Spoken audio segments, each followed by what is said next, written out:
छत्रपती संभाजीनगर जिल्ह्यातील पैठण जवळच्या बिडकीनमध्ये वादळी वाऱ्यामुळे एक मोठं झाड घरावरून गेलेल्या विजेच्या तारेवर कोसळलं। झाड पडताच जोरदार ठिणग्या उडाल्या। अनेक ठिकाणी झालेल्या वादळी पावसामुळे नागरिकांची तारंबळ सुद्धा उडाली असून घरांचे पत्रे उडाल्यानं आणि सोलर पॅनल कोसळल्यानं मोठं नुकसान झालं। जालन्याच्या घनसावंगी तालुक्यात वादळी वाऱ्यासह जोरदार पावसानं हजेरी लावली आहे। या पावसामुळे नागरिकांना उकाड्यापासून दिलासा मिळाला आहे। मात्र वादळी वाऱ्यासह झालेल्या या पावसामुळे अनेक ठिकाणी मोठी झाडं उन्मळून पडली असून घरावरचे पत्रेही उडाले। सचिन जिरे आपल्याला मराठवाड्याबद्दल अधिक माहिती देत आहेत। सचिन, इकडे अजून पश्चिम किनारपट्टीवरती पाऊस आला नाहीये, काही ठिकाणी नुसता शिडकावा आहे, पण चक्क दुष्काळी प्रदेश मानल्या जाणाऱ्या मराठवाड्यातून वेगळ्याच बातम्या पुढे येत आहेत। काय चाललंय हवामानाचं, काय सांगाल?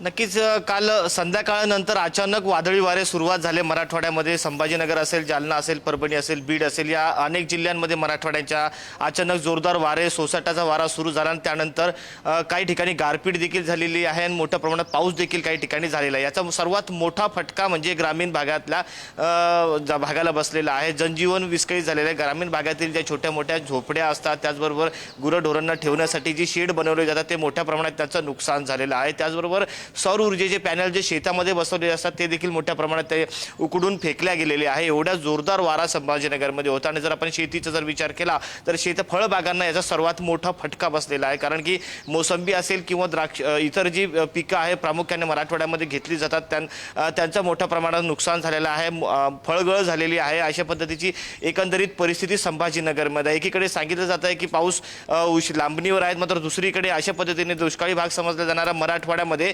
वादळी वारासह काल पाऊस झाला, गारपीट झाली, त्यामुळे शेतकऱ्यांचं मोठं नुकसान झालेलं आहे। अधूनमधून हा अवकाळी पाऊस संभाजीनगरमध्ये बरसतोय, मात्र एकीकडे पाण्याची चिंता देखील आहे तर दुसरीकडे अशा पाऊस अचानक येऊन नागरिकांचं मोठं नुकसान होत आहे। त्यामुळे इथं मराठवाड्यातली जी वातावरण म्हणावं, आता तो वातावरणामध्ये बदल पाहायला मिळतोय। प्रसन्न सर, धन्यवाद सचिन, तुम्ही दिलेल्या या माहितीबद्दल।